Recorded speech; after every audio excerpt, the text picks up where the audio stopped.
Happy Saturday, and thank you for listening to this episode of the Leadoff on the Peak One Sports Network, heard here every Saturday morning at this time. I'm Ashton with Landen producing and Tony co-hosting, and we have the full crew back today. First time in a couple of weeks. We had Cole on a couple of weeks ago. It was just me and Cole last week, but we have full crew back with y'all to get y'all ready for y'all's sports weekend. Coming up, we're going to be talking some college football trash talk, have NFL updates, some NBA rule changes. But first, let's talk about some Friday Night Lights, some high school football. We had a couple of broadcasts on last night here on the Peak One Sports Network. Tony, you were on one. I was on the other. What was your experience with that? Because it's the first time doing First off, two. how are you doing this morning after a late night last night and then another early morning today? I realized I was out of Celsius drinks last night on my way home, so I had to stop and grab a couple. Yeah. Didn't get home, in bed, everything until close to midnight. Yeah, same here. And then back up at 5 a.m. this morning to prep for the show. I wish it would have been a more competitive game. It sure is hard to call a game that's such a blowout. Yeah, both games were. At Denton Ryan, at Saginaw. Denton LD Ryan. Bell at Chisholm Trail, both were. Denton Ryan, I think, if I remember, it was 40-0 was the score. Yeah, I think 73-15 was our score. And really, that was only the score because Denton Ryan shot themselves in the foot on a couple drives, and maybe because of the score and the way they were just dominating and handling that game, that they didn't really put together the best effort. That's one of those games that, for the winning side, when you're up like that, sometimes that's worse for you. Yeah. Than actually being on the losing side, because when you're in that situation, you kind of take off from some plays, right? You take it easy. You play down to your competition. And with Denton Ryan, an undefeated team, now 3-0 in a tough district, with some heavy hitters in their district, that you just I wouldn't want my team to have any games that way. I want pedal to the metal all the way. Yeah, that's pretty much what LD Bell did. I know we're talking college football trash talk. I'm not going to trash talk anybody. But they were still passing the ball a lot. Eventually, the last drive, they did put their backup quarterback in. But this game had been over for a little while, and although their tempo had slowed down because they're a really fast-paced team, lots of no huddle, I think they could have slowed down more. But then again, I mean, it's competitive high school football. You're trying to get things going. I mean, God forbid you call an Alito game and talk about trying to slow down. No, you're keeping your foot on the gas. And yeah, no, it's a momentum thing for these guys, and when you're dealing with 15, 16, 17-year-old kids still, yeah, it's hard for them to discern the difference in, hey, we can take off here, but then when it's time to go, it's time to go. It's a little different with a kid that age that hasn't been. You and I know, hey, I could take off, but then all of a sudden I got to kick it back in gear. And the same point, you put backups in, you put reserves in. Yeah, that they're fighting for their roster spots and careers too. You're not going to take it off and then realize, okay, wait, it's the same as when I played high school basketball. I can tell people we were undefeated every game I played because I was a bench warmer and I came in when we were up by 30 points. The same way you can tell statistics of when the backup quarterback comes in. The offense typically doesn't move great, not necessarily because of the skill of the backup quarterback, but more as when the backup quarterback comes in, we're running a different kind of offense. Yeah. But yeah, a lot of that. Thank you for everybody who tuned into that, especially there were quite a few who tuned in all the way to the end.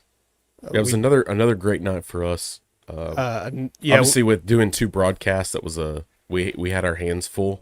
Skeleton crews on each one. Having to sit in the producer seat as well as the color commentary seat. Dan Boyer, who was the color commentator on my broadcast, was doing most of the producing. I was helping a little bit, but a little bit different than the first broadcast. But next week, this upcoming Friday, we have another broadcast. Just one game for Friday Night Football. Chisholm Trail and Weatherford. I believe Ross and Dan will have that call for you. Yeah. So if you guys want to interact with us, we'll be on the chat. Yeah, we'll be a lot more active on the chat. We had I was producing the first game, so I was able to be more active. We had a whole crew for that game. A little less active for us on the chat, but yeah, it'll be a lot more fun for everybody watching this upcoming game. I think it'll be more competitive as well. But moving into how are you doing over there, Landon? You're just being really quiet. Good. We're talking high school sports. You think this would be your arena? Oh, we're not. Kids training too much, man. Didn't do hot tip last night. Across the street, 63-0. Yeah, Joshua High School. We live near the stadium, and that's who I used to call games for. I mean, I thought like doing on camera podcasting in front of mics. I felt like I've called a high school football game recently, but once I got in that booth, I was the play-by-play commentator. I realized I haven't done this in 12 years. I mean, we're not even calling that game. I mean, we're 200 yards away. The studio's 200 yards away from the field.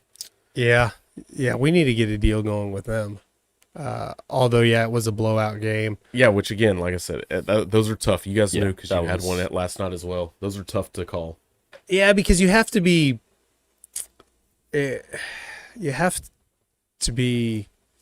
subjective about it. Yeah. You can't just like, this game's over. I mean, we're talking about, at some point, you're like, where do we stop talking about what's your game plan to get back in this game?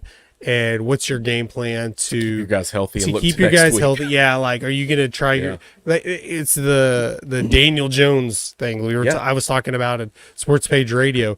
It's like, there's an element of getting the momentum going into next week, trying to get something going, and keeping your guys healthy, and a lot more of just talking about random stuff. Yeah. But it's obviously more fun when you have a very competitive game. Which we did talk last night. You know, that's Ross's deal is these off-topics. And last night was Did y'all do a food one? Sliced brisket versus chopped brisket. What's your favorite? What's your go-to? It depends. It depends. I mean, here in Texas, I don't think you can go wrong. No. If you're just eating brisket by itself, sliced, but if I have it on a sandwich, I prefer it to be chopped. See, I'm okay with chopped, even on a plate. Yeah, a pile of chopped with a nice slaw on top. If you're making it, you can't go wrong. If you get good brisket, man, it doesn't matter. Yeah. Like you're gonna enjoy it. I enjoy sliced brisket on a plate more, and I enjoy chopped on a sandwich. I don't particularly like sliced brisket sandwiches, or sliced beef, whatever you want to call it. Because lots of times when you're eating, sometimes you can pull the slice. Chopped beef is just nice and even all on the sandwich. But consistent. I don't know. Did you get a lot of kickback? Was there a lot of divide like there was with the beans and no, not really. Beans and chili? Because I feel like there's two separate situations for chopped brisket and slice. It doesn't feel like it's beans or no beans. I don't think it's that decisive. I mean, at least for me, like I said, sandwich or plate, but it really depends who's making the brisket, who's smoking the brisket. What do you think, Lana? What's your go-to? Well, your go-to's the ribs. Yeah, you're a rib guy. I really don't like brisket that much. I'd pick more things over brisket. You know what? And I'm not gonna lie. Now, the older you've been spoiled. Your dad makes really good brisket. But I think you should go eat some bad brisket, and then you're like, no, you make really good brisket. Here's the thing, though. In my older age, I'm getting more where I would prefer a nice smoked turkey breast. That's what I was going to sliced say. smoke. I'd rather have a smoked turkey breast, ribs, than I would chicken. Than I would. Well, it depends. Like when we go out somewhere, I'll order sliced brisket just because unless I'm ordering ribs or something you have to eat with your hands. Like I can eat without getting my hands all messy. Yeah. Like you're either all in or you're not. Like when I go to a wing place, like do I want to get my hands all messy or do I just want to order boneless? But whatever. But if I'm eating ribs anyways, we can go with the chopped beef sandwich. If not, that's why I like slices. You can eat it with a fork anyways. But you can't go wrong. Just on a base-to-base basis, not you just take like the most average brisket you can find. Chopped is better than sliced. Okay. Because I feel like on an that. average one, like just an everyday brisket that anybody could cook, not cooking it right. Yeah, no, it depends how you slice it as well. But you could you could slice it. Chopping is pretty simple if you know how to chop. Yeah. Slicing, how you slice it, the parts you slice, which way you slice, I feel like you could get the brisket can be okay, and you could slice it wrong and just be ruin off. it. Yeah. As opposed to chop. I think that's the easy way to go is to go with chopped brisket. But I'll say one of the less controversial topics on Friday Night Football. I would say though that like with the chopped, my go-to and what I told Ross is a nice like not the buffalo chop like the real fine minced meat kind of chop, but like a rough chop, you know, that you could just do at home, chopped up chunks, but you got to have the right mixture of fat in that. Exactly. That's That the difference. if you cut it wrong and you get some real fatty pieces, I feel like again, you could probably chop it chop it wrong. Yeah. But I feel like if you know what you're doing, you're chopping. It's all even anyways. But yeah, you get the wrong cut on that, and you have real fatty pieces and real lean pieces. But Yeah. I don't know. Yeah, that's a less controversial topic, but I think that's a good one. Yeah. What do y'all got on? I mean, have y'all talked about what he might talk about next week? We got a few that we're keep them as a texting back and surprise. forth about. Yeah, Okay. we got some. All right, let's jump into some college football. There, just don't play it yet. So, I feel in a week where this is a very weak week of college football, not very strong games. Sometimes the media fishes for stories. This is one of those instances. I don't know if they're fishing. This is a pretty big deal. Unwarranted, I think. Colorado State. You have Deion's a big name, undefeated, proving the haters wrong. And then out of nowhere, Jay Norvell, the coach of Colorado State, they're obviously playing tonight. Big game. A fellow black coach, and that's what Deion Yeah. stated in his, these two black coaches going in like this is good for college football. This is a change for college football. Yeah. Which I'm going to throw in here. What's coming up, this whole topic, this whole beef, this is good for college football. We need to see more of this in college football. Yeah, this is great for college football. So just go ahead. If you haven't heard it, we'll go ahead and go late and play clip 1. I don't care if they hear it in Boulder. I told them I took my hat off and I took my glasses off, and I said, when I talk to grown-ups, I take my hat and my glasses off. That's what my mother taught me. So, No, go ahead. Keep Oh, playing. go ahead. Keep playing that. Own business, watching some film, trying to get ready, trying to get out here and be the best coach I can be. And I look up and I read some bull junk that Dan said about us. Talk to us. Once again, Talk to us. why would you want to talk about us when we don't talk about nobody? All we do is go out here, work our butts off, and do our job on Saturday. But when they give us ammunition, they done messed around and made it what? It was just going to be a good game. They done messed around and made it. It was going to be a great test, a battle of Colorado, but they done messed around and made it. I mean, Deion motivational speeches makes me want to run through a brick wall. So, what do they say? And I'm damn near 40 years old, and I would go get on a field and risk my life for this guy. He is so freaking motivating, man. What do coaches usually say? Don't give them bulletin board material. Yeah, Don't give them locker room talk. yeah. Usually it's the other way around. Like when you're the huge favorite, don't give them something to. This is the opposite. I don't think anybody expected this game to be close. I understand Colorado's a team where we haven't seen a lot of them. I expect them to blow out Colorado State I think this is before all of this. yeah. Just of how they played TCU, Nebraska, but we haven't seen them play a real competitor yet. And Colorado State's not necessarily that. Not on paper. They're going to whip Colorado State up and down the field. And I thought they were going to do that before. Yeah. But I'm on Deion's side. Oh, absolutely. I understand the Deion hate. He's done everything against the grain. When you're a coach and you're like a traditionalist, you're like, this isn't how it's. I mean, back to high school when he had Prime Academy here in Dallas, he ruffled some feathers. He went to Jackson Well, State. so this He is the ruffled difference some feathers. With college football, your coaches don't typically get involved in this. It's players with the bulletin board material. Yeah. You don't typically see your coach get involved in this. You don't see Nick Saban getting sucked into this and getting into these Unless you're talking about playing college, discussions, paying college players. But for the most part, week to week, these guys don't get into it. They want to shy away from it. Deion says, "No, bring it to me. It's personal," and I like that. These guys are taking it personal. He's building this club with such a I don't know how to put it, a demeanor about them. These guys are not going to get pushed around. Even when they do finally meet their match and they lose, I can promise you they're going to do it with dignity. They're going to put the best product they have on the field, and it will all be left on the field. And Dion was right. This is completely unprovoked. Like, Yeah. he's not talking this whole time. He's gone to Colorado. People have criticized him, saying this is probably going to be one of the worst rosters. And you can't just pick and place players like he was doing. You can't just transfer everybody in and out. And so far it's working. Again, they haven't played a lot of people. I don't expect them to go undefeated and win a national championship. I expect them to compete against good teams. But Dion's not coming out and saying we're the best. We're going to win everything. He's been very humble about it. He's been very good about, like, he has a very great coaching record his entire career so far, especially in college football. Yep. Jackson State, he ruffled some feathers, how he did stuff, but he won. That's all he did. Currently, He Jay Norville's Colorado State team is 9th in the Mountain West. out of how many teams? 12. 12 teams. Okay. See, I don't need, I mean, you tell me, you didn't even need to say what place he's in. He coaches in what conference? Mountain West. The only way it could get worse if he coached in the Pac-12 right now, because they have like one team technically next year. Dion's coaching in the Pac-12 now and going into the Big 12. He has his team winning. He has a really good. Again, it doesn't matter because he didn't talk trash. You had Jay Norville there.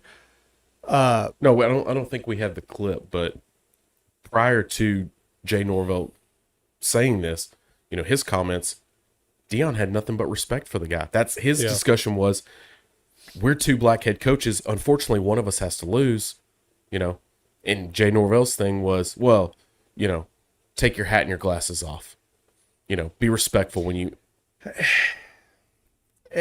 And I kind of have beef with that. Like, that's when you start talking about this is what my mom said.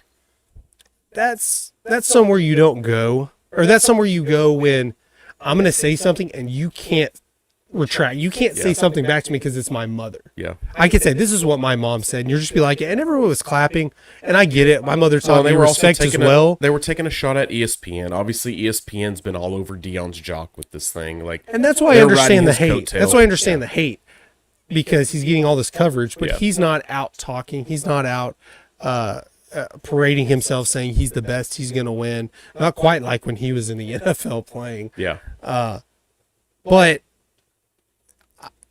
if you want to get specific, I don't know. I don't think there's a problem with taking your hat off and your glasses. I don't necessarily think that when I go, like, I was taught, look somebody in the eye, shake their hand, taught, you know.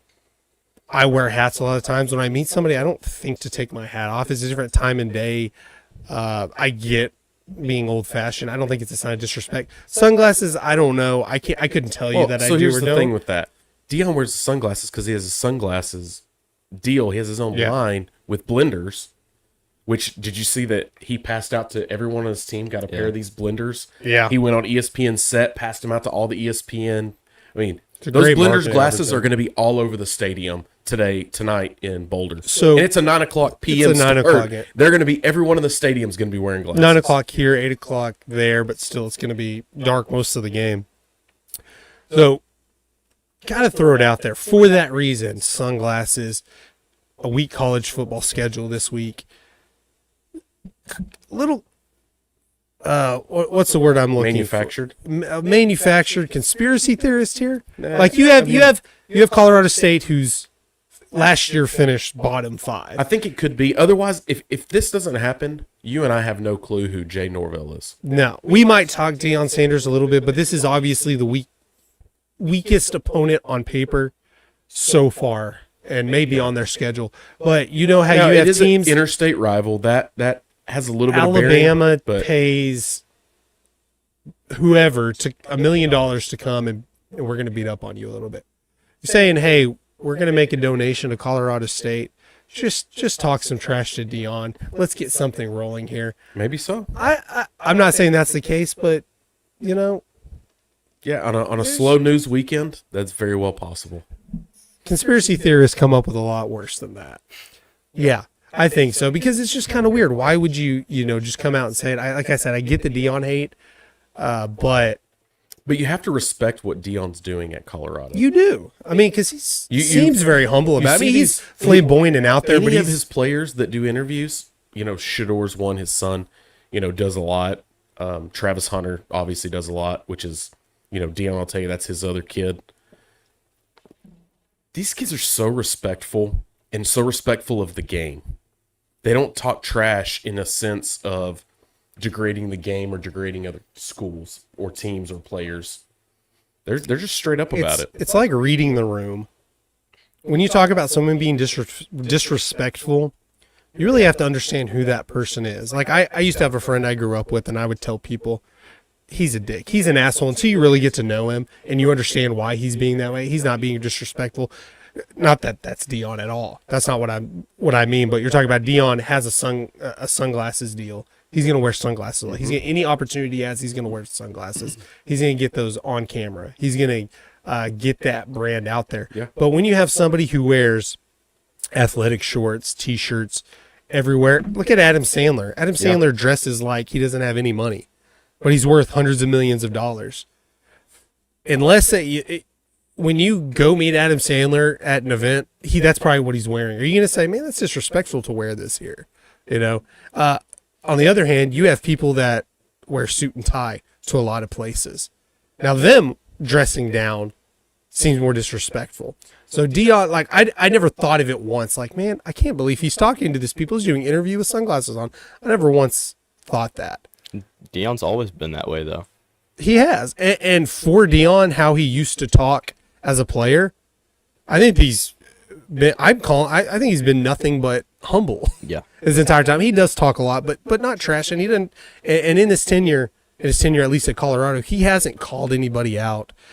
Even like when you mentioned, we just heard he didn't call Jay Norville out for that. He did say, like, why are you going to why you got to get us like that? I didn't say anything to you.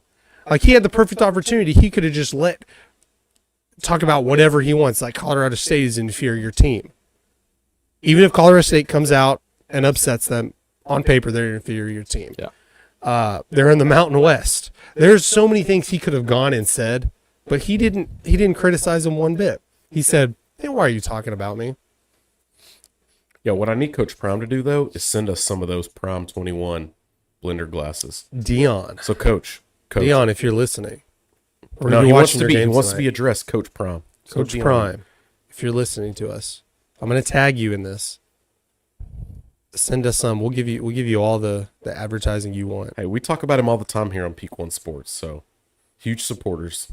Yeah, and unless their team just starts getting blown out and losing, we'll continue to talk. But the media is not going to. There's a lot of Dion haters. I promise you, the first time he loses, they're waiting. Them to lose. They're waiting for them to lose and talking. And honestly, they've been talking already, and Dion just keeps winning. Mm-hmm. Again, just 2 games. Hasn't even gotten to the bulk of the schedule yet. We'll see when they play USC, when they play Oregon, when they play conference games. But we're going to find out who this team is here pretty soon. Hopefully tonight. Hopefully you see a good game from them tonight. Real quick, before I forget, we got talking a lot. Let's make sure to recognize our sponsor, Betalytics. The NFL season is here. Don't bet with your gut. The Betalytics dashboards allow you to quickly identify top-graded best bets and hottest trends. Betalytics uses AI machines to learn algorithms and create accurate game simulations, player prop projections, betting line evaluations, and best bet recommendations. Use promo code PEAK1 for 25% off when you sign up today. Go to Betalytics.com to start betting smarter. Now we're going to talk a little bit NBA. The NBA season is going to start soon, and there's a new rule change, a new policy that has to do with, I think a lot of fans are going to like this rule, although there's probably a lot of ways around it we'll discuss. Outside of full-on banning flopping, which they've looked into, this might be one of the better changes as a fan base. But the NBA is implementing a new resting policy that discourages resting star players for load management. Definitely been a problem, especially for nationally televised games. I don't know how this is. I think the NBA knows that, like, hey, we just have to do something to make it look like we're being active here trying to do this. But basically, you're resting a player against a nationally televised game against inferior teams. How many times did Jordan voluntarily rest? I don't think that was a thing back then. How many times did Kobe voluntarily rest? Kobe played with a damn torn Achilles. It's a different game. For players like LeBron to play at this level at 40 years old, I don't know if his resting had anything to do with it. It's one thing if you have an injury and we're, being cautious about it. I'm going to make this prediction. Injury reports skyrocket this season. Yeah. Because a player is going to take the time off regardless if you're going to allow him to do it or not. And if there's money on the line, he's just going to come up with an injury, a hamstring strain. Springs are going to go up, ankle springs. So, yeah, because you can't, as the NBA, I mean, I guess you can investigate those, but it's hard to go and say, I don't think you're really injured. Because when the Lakers are playing a back-to-back against the Charlotte Hornets, and in 2 days, they're playing the Golden State Warriors. You don't think LeBron's going to sit that game? Now, not that a Lakers-Hornets game would be nationally televised, but that's the problem because there are teams that you think are going to be good that are going to have nationally televised games that for whatever reason aren't going to be good. They're going to be fighting for that play-in game again. Yeah, and now you have a play-in tournament. They're trying to avoid that. For one thing, fans that go and see the Charlotte Hornets buy tickets, they go to see LeBron, they go to see Luka, they go to see the stars play. And lots of times, unfortunately, for those small market teams who aren't doing well record-wise from season to season, that's when you're looking at your schedule. That's going to be a rest day. When Landen was a kid, I don't know, maybe 7, 8, 9, I don't know. We took him when LeBron was with Cleveland. I took him to a Cleveland game. I don't know if he even remembers that. Kyrie and LeBron. It was when we got to meet Dirk and we went to the tunnel. They actually played and we had good low-level seats to be able to see LeBron play. I had gotten a family member took me to a Mavericks game because through work he got tickets for a Lakers game. And, I mean, we didn't have to pay for anything, parking pass, but those tickets where we sat, it was not way up high, but it wasn't the bottom level. It was kind of the mid-tier. Those tickets were like $300 a piece. And LeBron was sitting out that game. This was just last season, so obviously LeBron with his age, he does deal with more injuries. But I was thinking, man, that would suck if we paid $300. It wasn't even a competitive game. The Mavericks just blew him out. I'm sure Anthony Davis was injured for that game. But, like, how many people came? There were a lot of Lakers fans. And maybe you're just coming, you're a Lakers fan, you want to see the Lakers, but you're coming. How many people bought tickets in advance? The Lakers are coming, you want to see LeBron. That's what the NBA is trying to avoid. I don't know that it'll help much for that reason. You just say, well, LeBron's injured. You put him on an injury report. I'm sure the NBA will combat with, okay, well, you have to put him on sort of 15-day, whatever the disabled injury list, whatever. I'm sure they'll combat it with that. But basically the rule says you can't start two-star players in situations like that. And the NBA has actually defined a star player for everyone. That's an actual thing in this rule, stating a star player is defined as a player who has been selected to an all-star team or an all-NBA team in the last 3 seasons. That will affect 26 teams or 49 players in this ruling. So teams, off the top of my head, I can think of, obviously the Lakers will be affected. Golden State. The Mavericks will be there. You have Kyrie and Luka. Timberwolves, surprisingly enough. You look at their roster, you're like, okay, that makes sense. You have Rudy Gobert. You don't think of him as a star anymore. He's defined, but Timberwolves have 4 stars on their team. Boston, Jaylen Brown and Jason Chicago, Cavaliers. Most teams have at least 2 stars. Or not most teams, but a good amount of teams have at least 2 stars. So fines for this. Again, I don't know exactly how it's going to I work think out. owners pay. Yeah, the owners pay $100,000 first offense, $250,000 second, $1 million a third. Which again, that doesn't seem like that's big a deal either. I guess it depends which owner. I can see Mark Cuban saying, "Screw it, I'm just going to rest my players. I'll pay the fine." You would hope that the players would, you've heard this from Vanessa Bryant, Kobe Bryant's wife, now that, she recalls when he would play through tiredness and injuries. And, she said that he told her is, I'm going to play if I can play, because what if there's that one dad that spent everything he had to bring his kid to a game Yeah. to see me play one time? I'm not going to voluntarily sit out. That's all it should matter anyways. Like, I get it.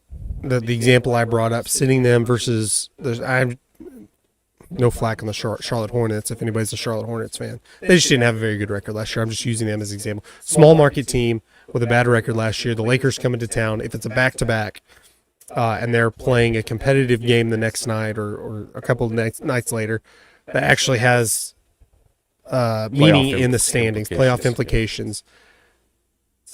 Strategically, that sounds right. They say long term, I don't buy it. Like we said, we talked about Jordan. I don't think taking a night off here and there with the longevity will really affect you all that much. Game to game basis, sure. I mean, I'm sure if you take off that second to a back to back, and then again, if you want to use that excuse, the NBA can get rid of back to backs. I don't think that seems to be when they sit out. I mean, how many times does Luka play back-to-back games? Yeah. Very, very rarely anyways. So just get rid of the back-to-backs, redo the schedule. I understand they have back-to-backs for a reason. It's probably difficult to fit all the games in. But the reason is money. Spread out It's money. Exactly. Spread out the games where you can do this, because I agree, players should just play. They're getting paid to play a game. And now that is a lot of, I probably couldn't go out there and play 15 minutes of pickup basketball right now at not even an intense level. What you put your bodies through as an athlete is ridiculous. But at the same time, there are people paying their savings to go see you. It's expensive to go to these games. Yeah. And not only with the TV ratings deal, they're doing it, NBA can say they're doing it for that reason, for the fans, but you're right, it's money, because it specifically says nationally televised games in this thing. Yeah. And that's where if it's the not ratings are. nationally televised, they don't care. Yeah. I just want to throw this out there. You said Kobe didn't have he'd take any load management games. But think about the injuries that he had, the Achilles. If he was able to take a week's worth of load management that year, maybe he doesn't get hurt, and he doesn't have to take that hitch in his career at the end. And that may be true. So are you on the side of load management?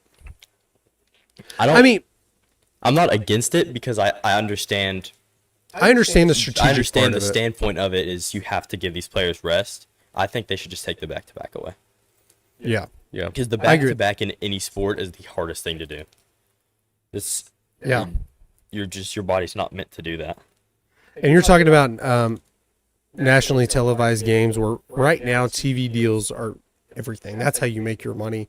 Not so much. I mean, attendance to these games does matter more for specific teams. I know NBA takes a cut. They take a cut from everything. But when they redo the TV deals the new CBAs however often, it goes into effect the ratings for each game. And when LeBron sits out, or let's say Golden State, when when Curry sits out, when Klay Thompson sits out, and you're playing the Mavericks, let's say Luka sits out, who's going to watch that game? Very few people are going to watch that game. Well, we even see it like load management wasn't a big thing in 2016, 2015 when Curry and LeBron were going back-to-back in the finals every year. And we saw Curry have so many injuries since then. Yeah. You can't not think it's from how much he let's had speak to your play language. high Look at it from a intensity. baseball standpoint.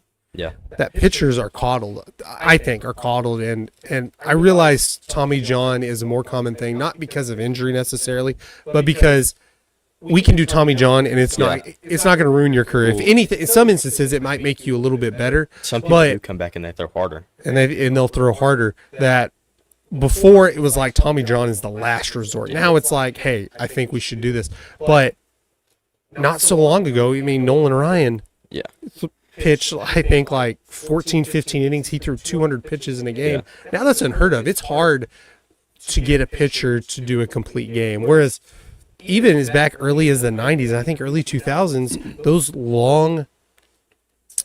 pitchers who pitched long games, that was our goal. We're going to go out, we're going to pitch a full game, a complete game, unless we just get rocked now or something. If you get 4, 5, 6 innings deep with your starter, that's pretty good. It's not really a thing of nobody has. I've heard like it's a stamina problem. Pitchers aren't practicing stamina; they all just want to throw hard. Everything is getting so technical that analytical. We're growing past what the human body can actually do now. Yeah. So you're putting more stress than the well said. tendons can hold. That, and we're getting all kinds of information nowadays. Yeah. We're doubling our knowledge on things within 5-year periods. Athletes are better now. You say we're pushing them to. Now you have players like yourself. You're playing in all these extra leagues. You're playing at different levels that I think you're getting more potential out of players. Like I said, we talk about LeBron. I think Jordan's a better player. LeBron's way more athletic. Yeah. He's a more all-around player. But with AAU, basketball is different growing up and learning all this than it was with Michael Jordan growing up. Now, if Michael Jordan grew up in today's era, it'd be completely different. Yeah. Players are getting extended out there. They're, like you said, we are pushing it to the max. At the same time, it's all about money. They're looking at, hey, if you let him rest once every how many ever starts or how many ever games, you're going to get this much more out of him. I think they should do it. NBA should do it how the MLB does. And you have your starting 5, and they get a break every however many days. Like you play 3 games, okay, now you get a break. 3 games, okay, now they get a break. So you're always having the rotation of some guys getting a break every 3 games or however many. Yeah, you can look at that. I think you could look at the schedule, like obviously getting rid of back-to-backs, but I think you could look at your national televised schedule and look at, okay, if the Mavericks and Lakers are playing Sunday night or whatever, whenever NBA nationally televised games are, and then they play at TNT 2 days later, and then the Lakers are back on Friday, and the Mavericks are back on Saturday, or whatever.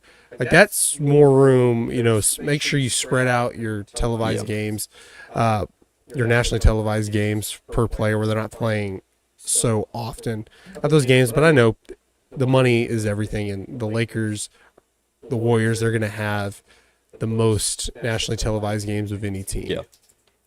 And they're athletes. They should play. Like, you can say it's their job, but at the same time, like you said, injuries happen, and they're trying to alleviate. You're not just going to push, and you have a more serious injury because of it. But I agree with you, Tony. Injuries are going to go up. Not actual injuries, but injury reports. Yeah. They're going to say, okay, we can't sit him. He's injured. He twisted his ankle or sprained his ankle at practice today. He can't play tonight. I think you're getting a lot more of that. And I realize that's not exactly how it works. There has to be more, you can't just fake it all the time. But I think that's going to happen. And the NBA, with just like MLB or any sports league, with a big rule change like this, there's going to be unforeseen consequences, and then they're just going to have to adjust and adapt to it. Yeah. Moving on to the NFL. Speaking of injuries, I think you can blame it on load management because Aaron Rodgers tore his Achilles 5 plays into his New York Jets debut. Yeah, 60 seconds. And that Monday Night Football game, which actually turned out to be... It was a good game. It was an ugly game up until the end. Very competitive game. Yeah. We'll give it that. It'd be a Bills fan and have to deal with that. It's a tough way to lose. Josh Allen with 3 turnovers. They're going to try to bounce back this week, but that is a rough way to lose to to basically have the game in hand. Aaron Rodgers goes down. You're playing rough, but you're up by 10. Turnovers keep coming. They just let him stay in the game. It was a testament to the Jets' defense in that when they kept them in. Obviously, the offense really didn't get going in a tremendous way, I would say. But that defense is for real. Yeah, I just want to throw this out there. I might be the best fantasy defensive drafter in the world right now. Drafted the Cowboys and the Jets defense in 2 different leagues. So had a 40-point defense and a 15-point defense. Well, I'm playing you this week in one of our leagues. I think the Dynasty League. I had the Eagles defense, so they did pretty good. They did give up some points in that, but they had a lot of turnovers. But Cowboys defense right now does look, I mean, they're everything. They're gonna be licking their chops ready to get to not Josh Allen. Oh my gosh, it just blanked. The Jets quarterback. Zach That was Wilson. Zach Wilson. I was thinking Wilson, but not Zach Wilson. Jets have a good rush defense, which that's kind of the Cowboys' Achilles heel, no pun intended, of their defense, because you saw the Giants just kind of start that way, just running down the throat. But the Cowboys got up really early and took that away from them, where they had to pass a lot more. But in the NFL, you're not going to run every down. So when you have to pass, do you trust Zach Wilson against the secondary and against this defensive front? He didn't do bad. He had a better, QBR is one of the weirdest stats you could possibly have, because when you have Patrick Mahomes has one of the worst QBRs right now from week 1, because he had Kadarius Toney dropped like 4 passes, one for a pick 6 that hit him in the chest, like physically hit his shoulder pad. But Zach Wilson had the greatest QBR of week 1. That is a weird stat. Just saying, though, Mahomes does that, and you're like, well, he didn't catch it. He didn't have any help. Yeah. Dak does it. You're like, well, you should throw. It's a double standard. Yeah, a bunch of comments are about to come up. Yes, I'm biased, I know. But, yeah, that is a weird stat that Zach Wilson has such a good game. But going into the Cowboys game, it worries me, because it's games like this where we're just going to blow them out when, I still think it'll be a big defensive battle. Yeah.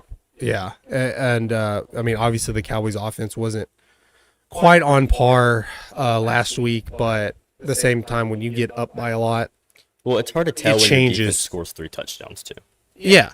Dak looked okay. You'd like to see him be a little more accurate, a little more efficient. You didn't see the Cowboys they didn't have to produce. Exactly. Depending on the situation, if they were it's up tied or they're down before they ever got the ball.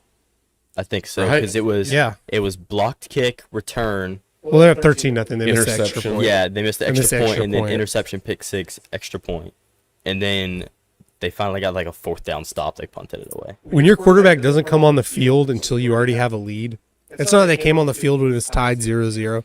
Dak didn't see the field until they were up by 2 scores. There was no pressure there. You just had points, a field goal. And I would imagine they didn't. Week 1, anyways, you don't see the floodgates open on your playbook yet. It's very simple. What do we have? Let's just execute. Their offense played good. I think it was. They played okay. Yes, you turn around and say, "Hey, let's let the defense win for us. We just need to play efficient. We just need to not turn the ball over," and that's exactly what they did. Dak didn't throw any interceptions. There weren't even some that that should have been a pick. I can't believe he missed that. He played pretty good. A few, I don't know if it was accuracy issues or just not on the same page. A lot of that's with timing, right? Yeah. Week 1, we saw it all over the NFL. I was very content with the run game. Yeah, it started off slow, but when you look at the final numbers, it was really good. You had Turpin had a touchdown as well. Mm-hmm. Pollard was averaging 2.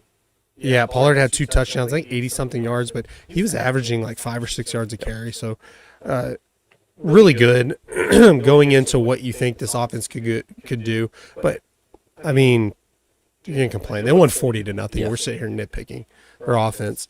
Again, they're going against a good Jets defense. Defense wins championships, and that's. And I've said it. If you always don't say have that, but every year we have a 1A, 1B defense, and we always get stuck in the playoffs. Yes, you have to have some offense. You look at any team that's won a Super Bowl in the past at least 2 decades. Their defense can play. But I've said it before that Dak can win a Super Bowl with this roster if you do what you do the other night. Yeah. Now, Dak can't go under 200 yards every game and they win. He's got it. And he'll take over some games. We've seen that he has that capability, but Dak needs to be the bus driver. Dak has that talent, but I don't think Dak has enough talent to be the guy and lead them to a Super Bowl. I think he has the ability to go toe-to-toe with some of the best on occasions, but I do not think he has the ability to go toe-to-toe with Mahomes and Hurts on a night-to-night basis. I don't trust Zach Wilson to go out there. No. A good game for Zach Wilson is completely different than Dak. Yeah. Dak can go out there. He's thrown. I think he's had a 500-yard game, Yeah. but he's had a few 400-yard games. He can go and play MVP football game to game when it's needed. There's no reason Dak shouldn't be leaps and bounds ahead of Zach Wilson this week, but it's if he has a good game. Dak's highs are really high, but his lows are really if you What ask Dak him to go out needs there, to be do- aggressive, and take Yeah. over the game, that's when he starts throwing interceptions. What Dak needs to do is not lose the game for the Cowboys. Yeah. He has too many weapons around Have to him. keep your He has no defense. reason to go and try to win the game. Yeah. Just don't lose it. As much as people want to be down on Dak, we're talking about Zach Wilson. How is he going to be able to compete? How is he going to do this? I have no issue. Dak, like you said, he can go toe-to-toe with anybody. There's not a defense where, like, I'm worried about Dak. It's Dak can play great against him. Some games he's going to come out. There's going to be games he probably throws 3 or 4 touchdowns, 400 yards. He's going to go out and he's going to be the one who wins that game for you. Maybe when the running game's not doing great or your defense is kind of, and he has to go out and win, you just can't rely on him to do it game in and game Biggest out. test this week for the Cowboys is going to be, can the offensive line hold up against arguably the best really front good four pass rush. and maybe front four, but with the depth that the Jets have, I would say the best defensive line set know if it's in the best. football. I might be biased. I think the Cowboys have one of the best front four. Before this week, I would have said not necessarily. I think More on the pass rush side. yeah, I mean, the pass rush side definitely is you. probably the best front four. When Micah Parsons this year, I don't think he'll play linebacker. There's no reason to have him at linebacker unless it is a special formation where it's a he moves Hail Mary around. attempt. Three I mean, plays, he'll play 3 different The stat book positions. said they had 7 sacks, but they had a couple more than that were called back for penalties here and there. You can say what you want, but tell Daniel Jones, don't worry, you only got sacked 7 times. He was on the ground about 10 or 11 times. I mean, even the one it was the muffed snap that went back like 5 or 10 yards. Counted as probably a TFL. I Yeah, doubt they tell- counted that as a sack. why does that not count as a sack? I think probably because he jumped on the ball. Yeah, I think you give yourself up. Because I was thinking, it's like, Micah Parsons should have 2 sacks. But yeah, this team's definitely, Yeah, I, I think mean, the Cowboys are destined to have at least 3 sacks this week. at least a few interceptions too, because they're going to rush. If I'm a Jets on fan, Zach I don't Wilson. trust Zach Wilson. You can almost rely on Zach Wilson to throw at least 2 interceptions against a pass rush. It's all really if the defense can stop the run and get them to 3rd down and make him throw a deep pass.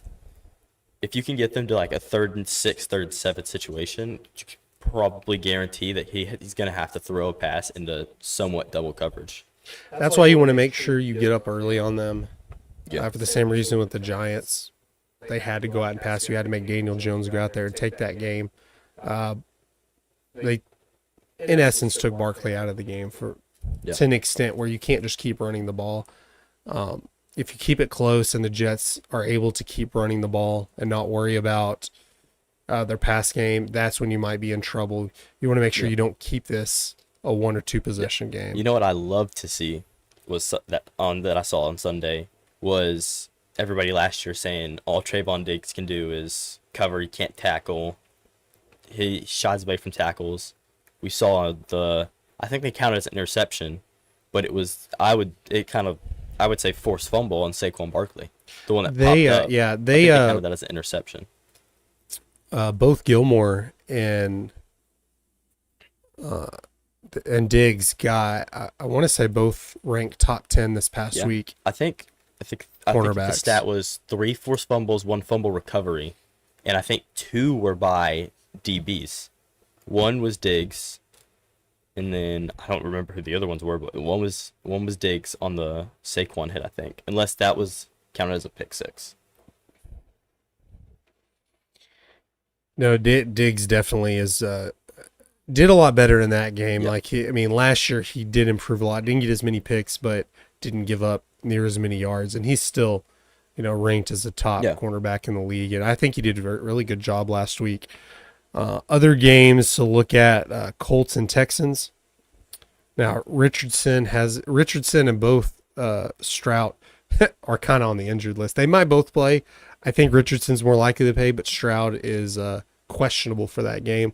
And that was a game I wanted to watch just to see the rookies go against each other. Rookies in the same division, that if these both work out, this could be a quarterback battle for the next 10 years. Yeah. That's what I thought about Dak and Wentz, and then Wentz kind of screwed that up. But Stroud and Richardson, that could be. Where did Stroud go? Richardson was Florida. Stroud was... I can't remember. Ohio State. Ohio State. Yeah, Ohio State. Okay. Trying to think. I know Florida and Ohio State. Going back to we were talking about the Netflix documentary where Florida and Ohio State in that championship game is the first time they ever played. Yeah. It's school history. So I was trying to think if they ever played in college, but then didn't. Good matchup, and then you have Chiefs and Jags, Mahomes and Lawrence. That definitely seems more likely to be a quarterback battle. Not the same division, but I mean probably for the next for the foreseeable future. Mahomes and who? Mahomes and Lawrence. Oh yeah. Because Lawrence, he's not blowing you away, but he seems like he's progressing where he's going to be. The Jaguars team looks promising out of their receiving core. They signed Calvin Ridley, who we didn't get to see last year. He was suspended due to gambling. And then Christian Kirk. Yeah, Trevor Lawrence definitely looks like he's living up to the hype, and he'll be maybe not battling Mahomes for the best quarterback in the league. A star in this league. I feel like he's going to be a top 5. He's going to be a solid player. I think he'll be a top 5 quarterback. The same way I don't look at, not counting Monday Night Football, I don't look at Josh Allen as a star because he started off slow, and we thought, okay, he's going to be an average quarterback, and he just kind of exploded. But I say Josh Allen's a top 5 quarterback for sure. Not necessarily a star. He does turn the ball over a lot, but I think Trevor Lawrence is going to be that kind of where he's not going to be as flashy as Mahomes all the time, but he's going to pad the stats. And I think the Jaguars are going to be a playoff team year in and year out for a while. Maybe not favorites, the Super Bowl, but definitely he does have competition in the AFC, though. A lot of was it Josh Allen, Mahomes, Joe Burrow, Trevor Lawrence is definitely a stacked AFC side. In the NFC, you really just have Brock Purdy, Dak, and Hurts. Yeah, I mean, Hurts is probably... he's competing with Mahomes for the top quarterback spot in the league. Yeah. He definitely has the same intangibles. And, man, I'm trying not to be a hater about this, but how when it's a 4th and goal or whatever, or just on the 1 yard line, the Eagles there's no way to stop the Eagles when they just push Hurts through. And I know that used to be against the rules to push. But that's weird. Like when they get up there, I don't even doubt that they're going to score. Like you get up there like, okay, what's going to happen? But not when the Eagles do it. Like you know what's coming. So and you still can't stop it. How come everybody can't do that? Not everybody's quarterback squats 500 pounds. That's true. That's what you see how he lines up. He's lining up like he's squatting. And he's got shotgun. Kelsey leading the way for him. Yeah. That's true. Yeah. The best center in the National Football League. It's just lots of times when they push him through. There were a few times the other night on Thursday Night Football that like he didn't even need that. He just jumped through. I think it's a kid like that. He just has that grit. I think that's the difference. He doesn't tiptoe into it. He goes in all in. And they talked about in the Super Bowl. Like, do you think they're going to change the rules on that, or is that just going to be his thing? No, because now it's like a staple. Like that's what. It's an Eagles. So fourth and 1, you go for it every time. I don't care where you're on the field. If you have that Eagles offensive line with Hurts, you have to go. The NFL won't ban it because they'll be able to make shirts out of it. Yeah. And they have a good defense, and they trust their defense. Yeah. Man, he just did that. That's going to be. I think that's going to define his career. As that play, that's going to be his thing, where he does that. How much time we got left? About 5 minutes. I go back to college football because I know I skipped a couple of things. There's not really. I know we talked about the week schedule of games today. I mean, really, if Tennessee, Florida unranked, they got pretty handled by Utah, which Utah is a pretty good team. But Tennessee, Florida, and then Georgia, South Carolina, good SEC rivalries. But I mean, do we expect those to be good historic rivalries? Yeah. Yeah, Tennessee, Florida is a great rivalry, but I expect Tennessee just to wipe the floor with them. I don't know. You have games like Texas, Wyoming, Colorado State might be what I'm looking forward to, and that's not even necessarily the matchup. Yeah. It's just what we talked about earlier with the coaches. I'm just surprised. I mean, we did have Texas, Alabama last week as a good top 10 matchup, but it feels like we're late enough in the season where we should have a little bit of better matchups now. Yeah.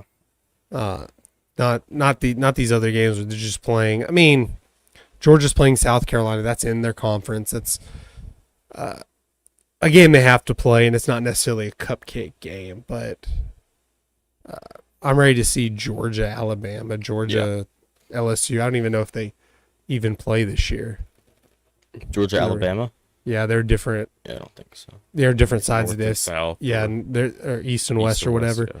yeah. So they don't even play. Yeah, I think Georgia has a pretty easy schedule. Like outside of the SEC championship game, I don't think they're going to have any trouble with anybody. No. Yeah, I don't know if there's anybody in the SEC that is really going to rival or challenge Georgia this year either. They just continually are putting out solid teams. I mean, Kirby Smart's There never doing a is. hell of a job. And then the SEC West, where Alabama, LSU, Texas A&M, they're pretty much wide open with Alabama and LSU losing this week because I had LSU winning the championship. That was my pick, and now I'm not even sure. Alabama, not really even that close of a game. It was a 10-point game, which in juggernaut college football is not a close game. I think we're saying the downfall of Alabama. I've been saying that for 5 years, but somehow they're going to win out and still make the Final Four, which again, if Texas can at least keep a decent stream and stay top 15, that's going to make that loss look less and less worse. Although it was a 10-point loss, it really wasn't all that close. But you have Alabama, LSU, A&M. Who else in the West looks like they could, like, who comes out of the West to face Georgia? Your thoughts? Who does Alabama play today? Or Texas A&M? Yeah, Texas A&M. Who the Aggies play today? You don't even. Doesn't Come matter. on, man. It's going to be a L. Do you think so? Are they playing SEC teams? I mean, SEC's that's the thing with these major conferences is conference play is going to start so much sooner. It's a blowout win or it's they a played loss. Louisiana Monroe. It's 2-0. Win Yeah, by 70 or it could lose be. by 2. You think? It could be. No, I don't think It could so. be. No, I thought A&M was going to do pretty good this year. What is A&M? They're 1-1. 1-1. Yep. 1-1. No, I think A&M will do good. It's just wide open. But guys, I finally running out of time. Thank you for tuning in to this edition of the Leadoff. Let us get you ready for your Sports Saturday every weekend here on the Peak One Sports Network. And until next time, I'm Ashton. I'm Tony. I'm Landon. I'll see you guys later.